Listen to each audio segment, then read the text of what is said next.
Então, galera, agora a gente vai começar a sessão mesmo propriamente dita, e hoje eu vou falar com vocês sobre regressão. Os objetivos de aprendizagem dessa aula vai ser identificar o que é a correlação, compreender o método de correlação de Pearson, identificar o que é regressão, compreender o método dos mínimos quadrados da regressão e identificar os critérios de Rio. Essa aula ela está dividida em três partes. Primeiro a gente vai falar sobre correlação, depois a gente vai falar sobre regressão linear, mais precisamente sobre regressão linear simples, e depois a gente vai comentar um pouco sobre causalidade. Mas o que é correlação? Então a pergunta que a gente pode fazer quando a gente está falando em correlação é: qual é o relacionamento entre minhas variáveis?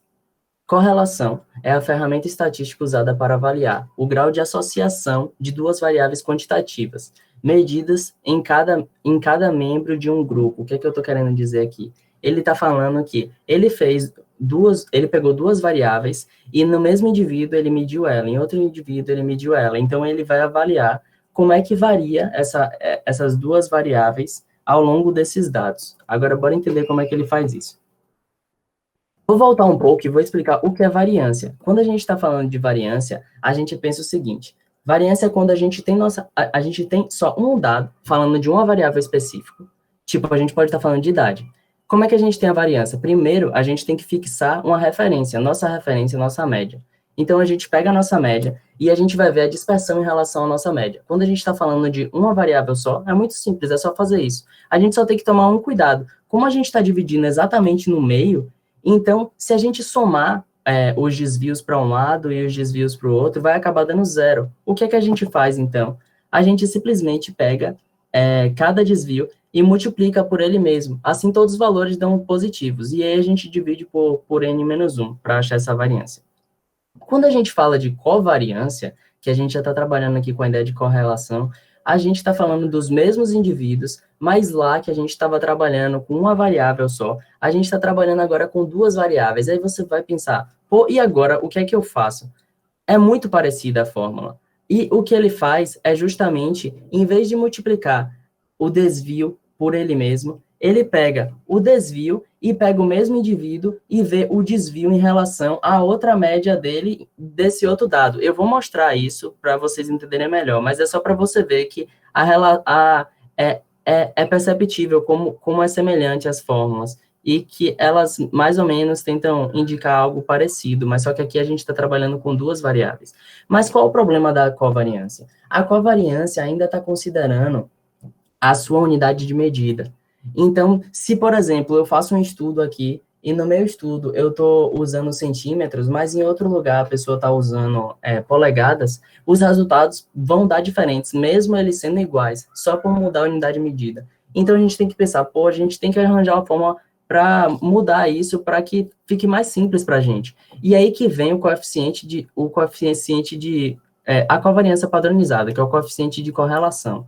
E o que é que ele faz? Eu não vou querer que vocês entendam isso aprofundadamente, mas só que ele pega a covariância e divide ela pelos dois desvios padrões, o desvio padrão da variável x e o desvio padrão da variável y. E com isso se torna um resultado, não uma medida adimensional, o que fica muito mais simples agora eu trabalhar mesmo que eu esteja trabalhando aqui com minha unidade em centímetros e o outro esteja trabalhando com polegadas lá. Agora eu quero que vocês entendam como é que a gente pode enxergar essa correlação. A gente pode ter uma correlação positiva, onde nosso R, que é o coeficiente de correlação de Pearson, é positivo. A gente pode ter ausência de correlação, que é quando o nosso R está se aproximando a zero ali, ou então ele é zero. E a gente pode ter uma correlação positiva, que é quando o nosso R é negativo. E como é que a gente vê isso visualmente? Mais ou menos como eu mostrei para os meninos e eles responderam certo ali. Aqui, a gente vê, o nome disso é um gráfico de dispersão, que nossos pontos, cada ponto representa um indivíduo. Em x, a gente tem a variação da variável x, em y, a gente tem a variação da variável y, e a gente vê que eles estão se correlacionando de uma forma linear aqui, e quando um varia, um aumenta, o outro também aumenta. Isso é uma correlação positiva. Quando a gente não tem uma correlação, esse gráfico de dispersão fica de uma forma muito aleatória, você não consegue tramar aqui uma reta, algo que represente, assim, em forma de reta, todos esses gráficos muito bem. E negativo é justamente quando um valor está aumentando, por exemplo, o x aqui ele está aumentando, o y ele está diminuindo, então esse R é negativo. Mas Por que será que R é negativo? Por que será que R é positivo? R se aproxima de zero. Eu vou tentar explicar isso de uma forma breve aqui para vocês. Então, bora ver um exemplo aqui na prática. A gente tem uma variável, que é o número de pacotes de bolo que uma pessoa está comendo. Aqui não é o número de pessoas, aqui é o indivíduo 1, o indivíduo 2, o indivíduo 3, o indivíduo 4 e o indivíduo 5, certo? Então, bora lá. O que é que a gente faz? Primeiro, eu quero só a variância, só para a gente poder contextualizar o que eu estava falando. Pô, se a gente quer ver variância, a gente tem que primeiro fixar nossa média, que é nosso parâmetro. Então, a gente pega aqui, faz o cálculo e a gente vê que nossa média é 11. Agora, a gente está trabalhando com variância, a gente vai ver o desvio da média de cada dado. E como é que a gente faz isso? Aqui a gente está trabalhando nos pacotes, como eu falei, e aí a gente vê, ó, esse desviou -3, esse -2, e assim a gente vê tudo. Aí a gente aplica naquela fórmula que eu mostrei anteriormente e a gente consegue a nossa variância. Tá, mas e se eu estiver falando de covariância? Se eu adicionar, por exemplo, outra variável, que é o número de propagandas, e agora eu quero ver como é que essas variáveis se comportam uma em relação à outra nos mesmos indivíduos. Então, eu vou pegar, botar aqui nesse mesmo eixo y, a variável número de propagandas bono, e eu vou ver que esse indivíduo aqui que variou -3, agora no biscoito ele viu 5, agora o outro viu 4 e assim por diante. O que é que a gente faz? A gente vai ver em relação a essa variável, esquecendo a outra, a gente vai saber a média dela. E a gente vai calcular a média dela e a gente vai ver o desvio também das propagandas em relação à média de cada variável. E agora o mais importante. Quando a gente está falando de correlação, o que é que importa naquela fórmula? A fórmula que eu vou mostrar aqui. Vocês têm que ver essa parte de cima aqui na fórmula. Ela que vai dizer se os valores estão somando e estão agregando para cima para chegar no seu máximo, que é 1, ou estão somando negativamente para chegar no seu máximo, que é -1, ou mesmo tá uma coisa aleatória e um é positivo, hora é positivo, outro hora é negativo, e no final das contas essa soma vai tender a zero, que significa ausência de correlação.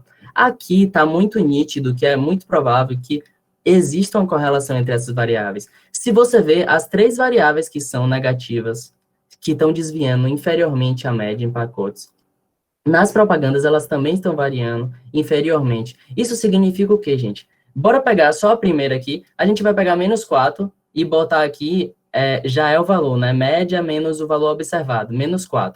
E aqui do outro lado a gente vai botar -3. Menos com menos dá o quê? Dá mais. O que é que a gente consegue entender? A gente consegue entender que quando as duas variam na mesma direção, o resultado sempre vai dar positivo. Isso significa o quê? Isso significa que esse resultado vai tender a 1.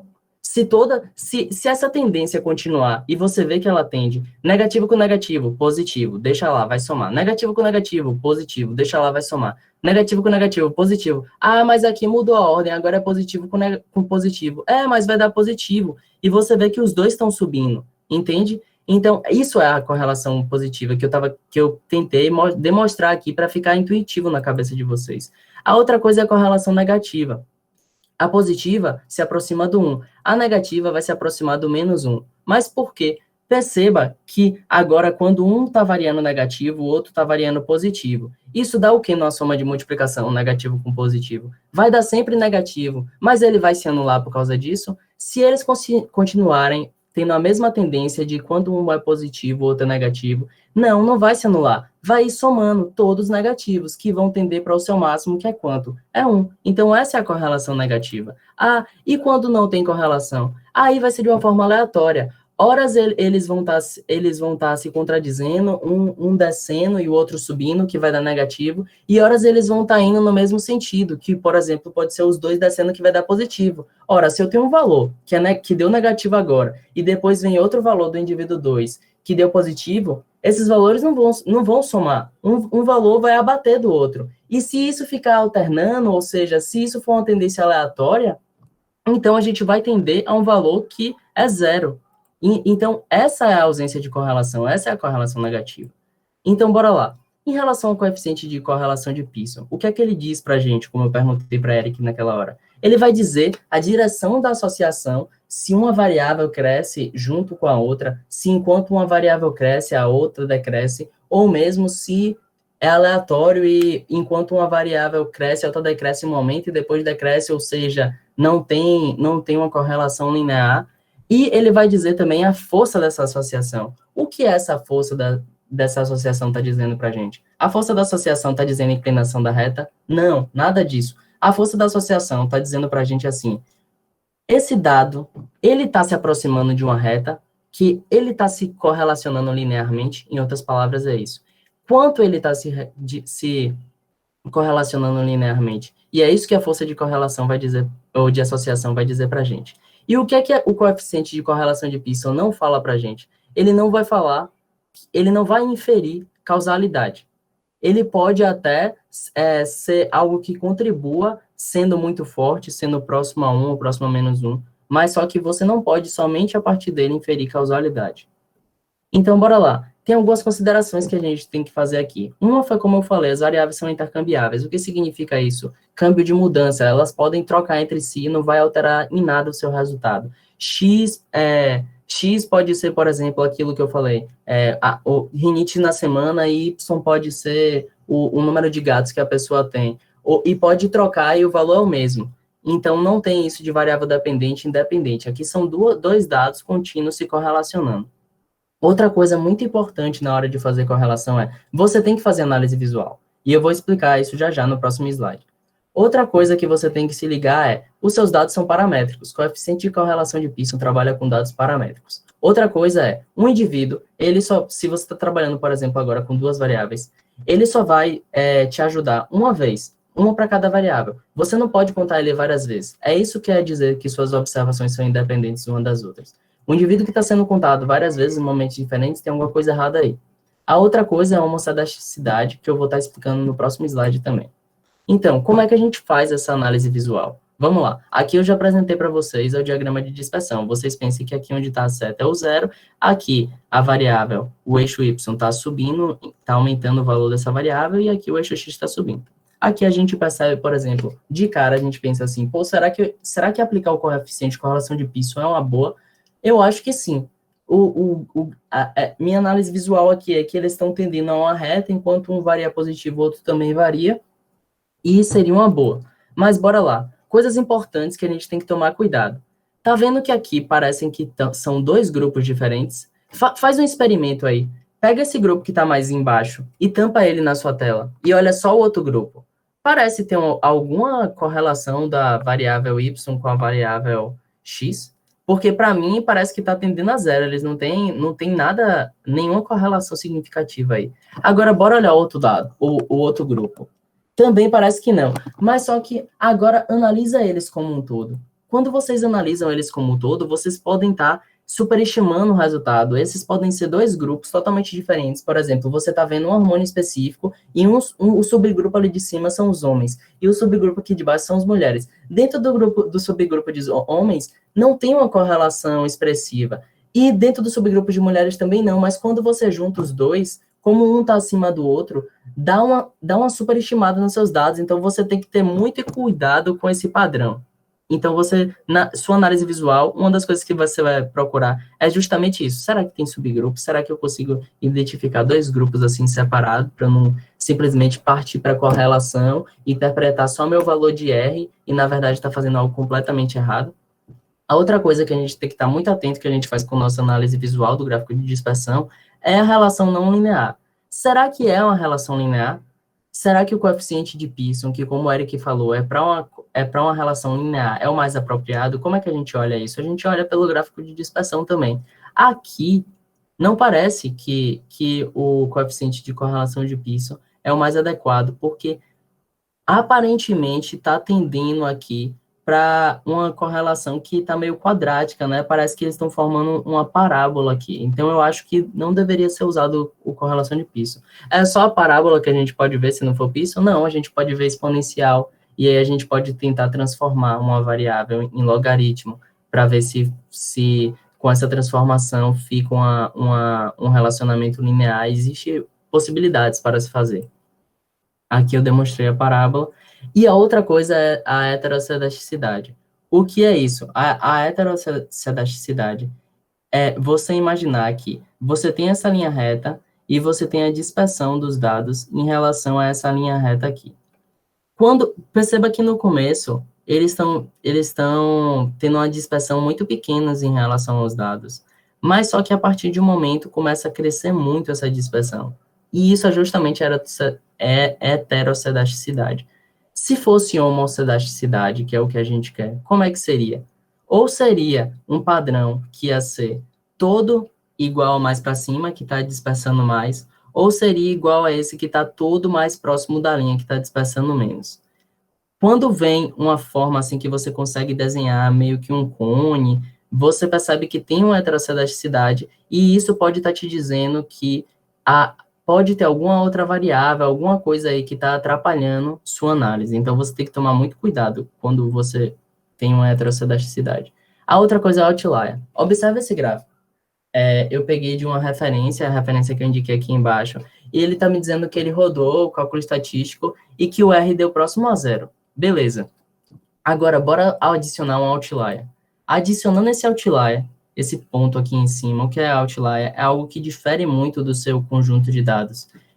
Ele transformou um R de 0 em 0,71. Um R de 0,71 é um R muito grande. Você considera pequeno quando tem as referências variam, mas eu vou considerar aqui o livro base que a gente usou. Então, o pequeno seria abaixo de 0,3, médio, uma associação média seria de 0,3 a 0,5 e alta acima de 0,5. Ou seja, aí já está uma associação grande. E isso tudo foi por causa de um outlier. Ou seja, tem que tomar muito cuidado com o outlier. Estou falando que você sempre vai tirar o outlier? Não. Mas só que você tem que ter um cuidado. Por exemplo, será que se for um erro de medida, por que esse gráfico está subindo tanto? Será que esse paciente tem alguma condição específica, ele não era para estar no meu estudo? Você tem que tomar esse cuidado, porque como eu acabei de demonstrar para você, ele está influenciando muito no valor, que é justamente o que você quis no seu estudo. Tá. Outra coisa muito importante é o coeficiente de determinação. O que é o coeficiente de determinação? É simplesmente você pegar o R, que é o seu coeficiente de correlação de Pearson, e você multiplicar ele, elevar ele ao quadrado.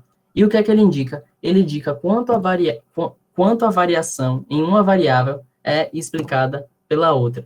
Então, por exemplo, aquele ali anterior era 0, vamos aproximar para 7. Se você eleva ao quadrado, isso vai dar 0,49, por exemplo. Então, o que é que a gente tem que entender do coeficiente de determinação? Primeiro, ele não varia mais de -1 a +1 como coeficiente de correlação. Por quê? Porque menos com menos dá mais. Então, se ele está lá embaixo, no -1, -1 com -1 vai dar -1 com -1 vai dar 1, né? Assim como 1 com 1 vai dar 1 também. Então, a variação dele agora é só de 0 a 1, e quanto mais ele se aproxima de 1, mais significa que essas variáveis estão mais aproximadas, né? E mais um valor consegue explicar a variação do outro. Outra coisa muito importante ele também não infere causalidade, certo? Então, existe outros coeficientes de correlação, como o Davi me respondeu. Um é o Rhodes-Spearman e o outro é o tal de Kendall. A gente não vai estar abordando ele aqui, porque não teria tempo, mas só que, se vocês quiserem pegar o celular deles agora, tem um artigo que ele vai ser um guiazinho, ele não aprofunda, mas só que é um guia básico para você entender mais ou menos quando usa o Rhodes-Spearman, o que ele significa, o tal de Kendall também. Vou esperar 3 segundos aqui e vou passar. Certo, então o que eu queria falar de correlação eu falei, agora a gente vai para a regressão linear. E uma pergunta muito frequente quando a gente está abordando regressão linear qual é a reta que melhor descreve meus dados? Então, a análise de regressão é uma forma de prever algum tipo de saída a partir de uma ou mais variáveis previsoras. Mas só que aqui a gente vai estar abordando regressão linear simples, o que significa que a gente vai prever uma variável de saída a partir de uma única variável previsora. Se você quer conhecer um pouco mais sobre regressão múltipla, venha para a próxima semana, que vai ser a sessão de Thiago. Então, se a gente está falando de uma reta, vocês lembram de uma identidade da reta no ensino médio? A gente falava assim, y é igual a ax mais b, né? Aqui, mais ou menos isso que a gente está mostrando aqui. Mas só que aqui, a gente está fazendo o quê? A gente está pegando observações da vida real e a gente está tentando pegar um modelo para prever essas observações. Nunca um modelo vai prever exatamente a vida real, porque ele é um modelo. Então, o que é que você tem que adicionar para essa equação ficar mais sofisticada, né? Você tem que adicionar o erro que sempre vai existir, porque seu modelo nunca vai acertar 100%. Então, você tem aqui y, que é a observação, que é o que você vê, você tem o beta 0 mais beta 1 mais x, que é o seu modelo, e você tem o erro, que você pode chamar de erro, ou então você pode chamar de resíduo, se você quiser. Então, o erro eu já expliquei. O beta 1, ele vai estar falando para a gente justamente o coeficiente de regressão, e ele vai estar falando o quê? Ele vai estar falando a inclinação dessa reta. Então, quanto maior ele, mais inclinado, né, mais íngreme, assim para cima, não sei falar isso de uma forma correta, vai ser. Então, o que ele vai estar dizendo para a gente é o seguinte: quando x varia uma unidade, quanto vai variar o nosso y? Ele não vai estar dizendo exatamente o valor, ele vai estar dizendo a variação de se x está variando uma unidade, quanto é que varia nosso y. O beta zero, ele vai estar dizendo para a gente quando o meu x é zero, ou seja, a gente corta isso aqui. Onde é que vai estar o meu y? Então, é justamente onde é que a reta corta o eixo y, né? Então, observações importantes. Aqui, as variáveis, elas não são intercambiáveis. Você tem que saber bem a natureza dessas variáveis. Você tem que identificar bem quem é y. Y é minha variável dependente, é minha variável desfecho, de saída, que no caso é a rinite. Você pode falar, é plausível, faz sentido você falar que um número maior de rinites pode estar indicando o número está influenciando, né? Ela é a variável independente e está influenciando na variável dependente, que seria o número de gatos. Não faz sentido, né? A relação é justamente a oposta. A natureza seria que a variável dependente é a rinite, ou variável de desfecho ou de saída, e a variável independente preditora ou explicativa seria número de gatos. E eles não podem trocar, então, porque alteraria seus cálculos. Como é que você faz para dizer qual é a melhor reta que está descrevendo os seus dados? É justamente pelo um método que é o que eu estudei, é o método dos mínimos quadrados. E como é que ele funciona? Ele vai encontrar a linha que apresenta a menor variação em relação ao eixo y. E quem disse isso foi eu mesmo. Então, como é que ele funciona? Aqui está dizendo muito bem.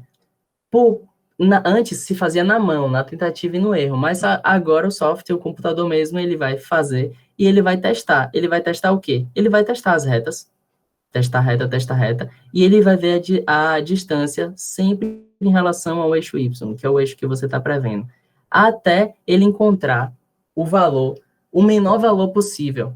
Mas só que aqui tem aquele mesmo problema que eu falei lá atrás na variância e na covariância, que é o quê? Se você simplesmente pegasse os desvios para cima e somasse com os desvios para baixo, eles iam acabar se anulando. Então, o que você faz? Você eleva ao quadrado. Então, esse é o método dos mínimos quadrados. E quando é que qual é a sua melhor reta? Vai ser justamente que meus mínimos quadrados, desses desvios em relação ao meu modelo, vai ser o menor possível. É só isso. E como é que a gente avalia o nosso modelo? A gente tem a soma dos quadrados totais. E aqui a gente vai pensar assim, se eu não soubesse nada, não tivesse a melhor reta que descreve meus resultados, né? Como é que eu chutaria para falar o valor, tipo, mais próximo? Então, o modelo mais básico que a gente tem é justamente a média. Então, isso é a média. A média é você pegar todos os seus desvios e saber qual é o meio. Se é o meio, é onde eu chutaria. Então, a gente usa a média para dizer qual é o desvio total dos seus dados. Beleza? Então, você considera isso aí e para aí. Quando a gente pega o nosso modelo já feito, já calculado o mínimo quadrado, ele vai dizer, em relação a essa média, qual é a nossa distância em relação a ela? Não está mais falando dos dados observados, está falando do nosso modelo que a gente calculou, qual é a relação em direção a ela. Você fala, beleza. E os desvios, ele vai pegar a nossa reta que a gente calculou e vai dizer qual é o desvio em relação à reta que a gente calculou, ao nosso modelo, né, que é algo mais complexo já. E o que é que a gente tem com isso? A gente tem justamente a fórmula que eu falei lá no começo. A gente vai ter que o que a gente observou, que ele considera essa variação aqui, vai ser o nosso modelo mais o resíduo. E isso é importante, isso é muito importante, porque a partir disso a gente tira o coeficiente de determinação.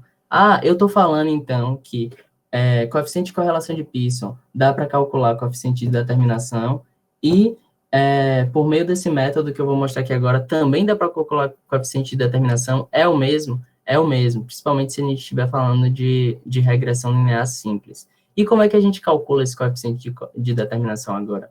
A gente vai pegar justamente o nosso desvio da reta, do modelo em relação à reta, que é o que você está prevendo. Então, do que eu estou prevendo, eu pego o que eu estou prevendo e eu pego o desvio total. Ou seja, eu estou querendo saber assim, do todo que é o observado, o desvio que é observado, quanto é que meu modelo está prevendo? Isso é muito intuitivo. E ele vai dizer para a gente justamente isso. Ele indica o quanto a variação da variável de saída explica o modelo.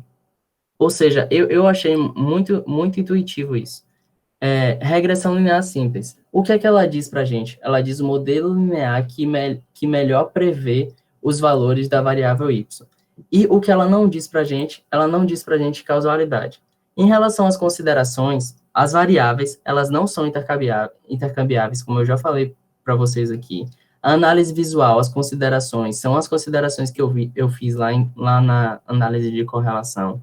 Em relação aos dados paramétricos, teve um artigo específico que diferia do que eu tinha encontrado nas outras referências, que ele falava que não eram os dados que deviam ser paramétricos, por isso que eu botei um asterisco aqui.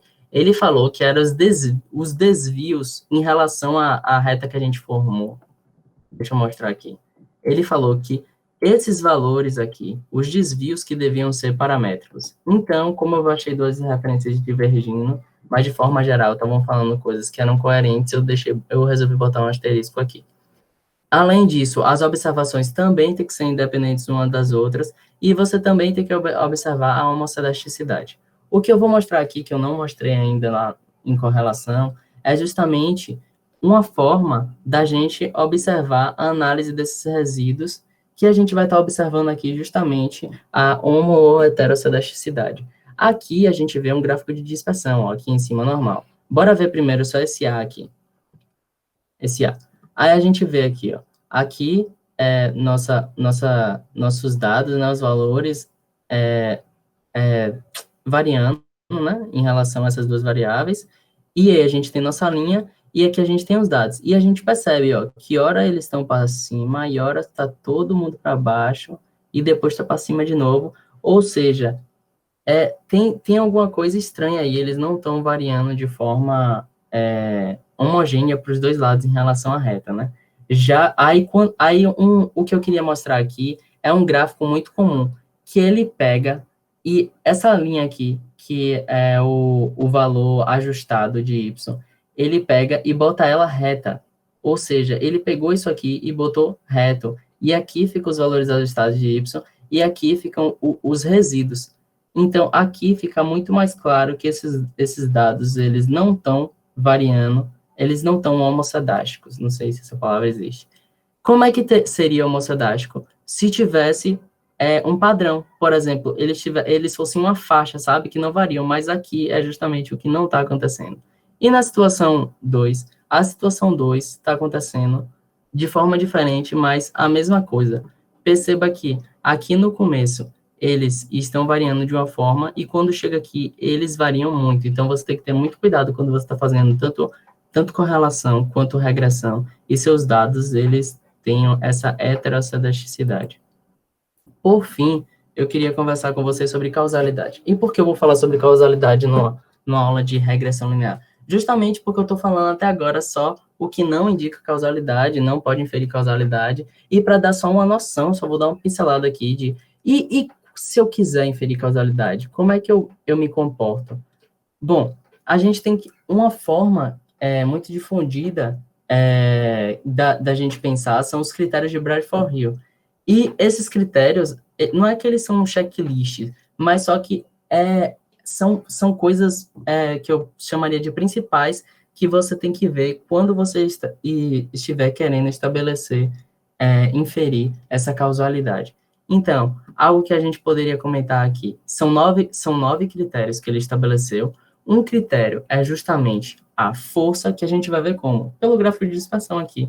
E o que seria força? É a força de correlação mesmo, de uma variável em relação à outra. É o que a gente está vendo aqui, que eu falei aqui ficticiamente, que era 0,7, ou seja, é forte, então sugere, né, é algo que conta positivo para a causalidade, mas não necessariamente infere causalidade. Então, a outra coisa que a gente vai observar é a consistência. Consistência em relação aos estudos diferentes, analisando populações diferentes, mas só que a mesma coisa, se a gente estivesse falando aqui ainda da rinite e do gato, a gente poderia ver, por exemplo, que o primeiro estudo encontrou uma correlação, coeficiente de correlação de 0,71. O outro estudo com a população, outra população, mas só que avaliando a mesma coisa, encontrou 0,65. O outro 0,68.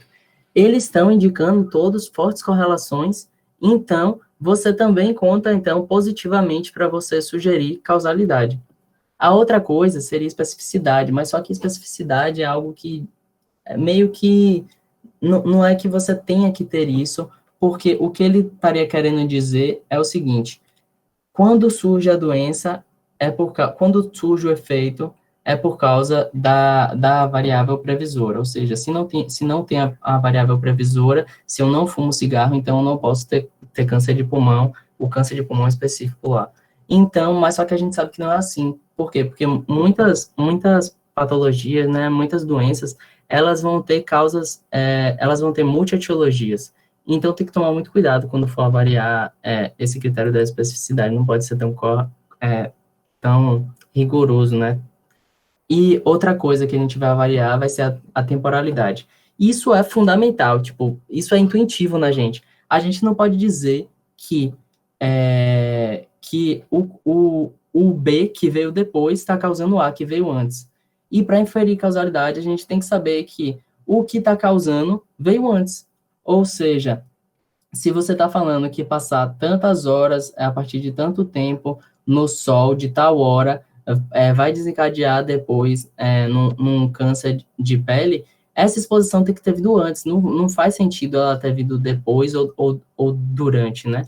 Então, isso é algo muito intuitivo e que a gente tem que estar atento nos estudos para ver se eles estão falando dessa forma. A outra coisa é o gradiente biológico, que eu botei aqui só a título de exemplo, mas seria assim, tanta exposição, radiação ultravioleta, causou um dano de tal tamanho, um efeito de tal tamanho. Agora, se a gente aumentasse essa magnitude dessa influência desses raios, esse câncer, né, essa patologia, ela seria mais agressiva, esse efeito seria maior. Isso que é o gradiente biológico. Eu não estou falando que é assim, eu não conheço câncer, não sei se tem esse gradiente exatamente dessa forma, mas só que eu estou só explicando como é que a gente interpreta o gradiente biológico. A outra coisa é plausibilidade, que é muito tranquilo. É você pensar assim, pô, em termos de conhecimento biológico, de conhecimento da medicina, faz sentido o que eu estou falando, inferir isso nisso? É plausível o que eu estou falando ou não, ou é algo completamente esdrúxulo? A outra coisa é a coerência em relação à literatura, o que está se falando agora. Isso casa com o que está se falando agora, ou também é algo completamente diferente que não faz sentido com a literatura vigente? A outra coisa é evidência experimental, e a gente pode interpretar da seguinte forma: você controlando para alguns terem e outros não terem, ou mesmo quem tinha, você tirar, reduz essa questão de causa e efeito, ou seja, o efeito desaparece se eu tiro o que eu estou falando que causa, ou mesmo o grupo que experimentalmente eu deixo sem e o grupo que eu boto, por exemplo, com estatina, reduziu o meu desfecho cardiovascular em relação ao que eu não dei, então ele realmente tem um efeito causal ou não. E a última coisa seria a analogia, que seria justamente assim, tal doença que é parecida com essa desencadeia tal coisa. Então, será que essa doença, que é bastante semelhante e tal, o patógeno é muito semelhante a essa outra, será que ela age igual e é essa interpretação que você faz? A analogia seria mais ou menos isso. Será que o efeito de uma vai ser o mesmo no ser humano por serem muito parecidos? E aí, eu queria trazer, só para a gente ver o cuidado que a gente tem que tomar em relação na interpretação, tanto de coeficiente de correlação de Pearson quanto regressão linear, que é um post do Luiz Cláudio, que ele comenta um artigo que saiu na New England, mas só que não era um artigo falando sério, é claro, era mais um artigo educativo, que ele vai estabelecer, né, um coeficiente de correlação de Pearson para, de um lado, ele bota o consumo de chocolate e do outro ele bota o número de prêmios Nobel que o país tem. E aí ele consegue estabelecer justamente essa correlação aqui. E é uma correlação absolutamente elevada, o valor é significativo, ou seja, tendo como uma hipótese nula que esse R seria zero, é muito significativo, é expressivo, e principalmente esse R aqui é um R basicamente de 0,8, ou seja, é um R muito grande, mas só que, olha o que ele está falando, faz sentido o que ele está falando, tipo, é plausível o que ele está falando. Então, o professor Luiz Cláudio, ele comenta alguns dos critérios que eu vou destacar aqui, que é, por exemplo, força. Quando a gente olha esse R aqui, pô, o R é grande, então você vai, na sua balancinha, você vai tender positivamente. Outra coisa que você vai pensar é plausível, tipo, isso faz sentido? Quer dizer, então, que o chocolatra é super inteligente, ele ganha todos os prêmios? Isso não faz muito sentido, né? Então, a gente bota vermelhinho, tipo, não, plausibilidade não. Em relação à temporalidade, é algo que você não se estabeleceu, não deixou claro no estudo, e é algo que não tem muito bem como você fazer esse cálculo aparente, né? Então, você também fala, ó, temporalidade eu também não estou conseguindo entender como é que está funcionando aqui, então também não. A outra coisa é o gradiente biológico, aí realmente, ó, quando um cresce, o outro está crescendo, né, o seu efeito está crescendo, e se um é maior ainda, por exemplo, a gente vê o caso da Suíça aqui, então está crescendo bastante, então você bota positivo, mas, e ele para por aí, mas só que ele explica que o que aconteceu aqui, na verdade, é que esse gráfico foi distorcido, então a gente tem foi proposital, mas a gente tem um viés aqui que é da análise, na verdade, né? A análise dos dados, e que o que aconteceu, você, por exemplo, vê os Estados Unidos, ele era para estar lá em cima, mas só que ele está considerando a população como um todo, e na hora que ele considera a população como um todo, ele não considera só os cientistas. E outra, então, quando você pega esses países europeus, que eles já comem bastante chocolate e eles têm uma população reduzida, então eles se destacam em relação a quem tem uma população muito ampla e que se você vê uma porcentagem ínfima cientista e estaria disputando ou ganhando esses prêmios. Então, tá tudo errado, essa correlação aqui, ela existe, mas só que ela não está indicando para a gente causalidade. E, para finalizar, eu deixo aqui uma frase muito massa que eu encontrei, que seria justamente assim: se a gente tortura nossos dados por um bom tempo, ele vai confessar para a gente qualquer coisa, até o que a gente quer que ele diga. Então, essas foram minhas referências, e obrigado.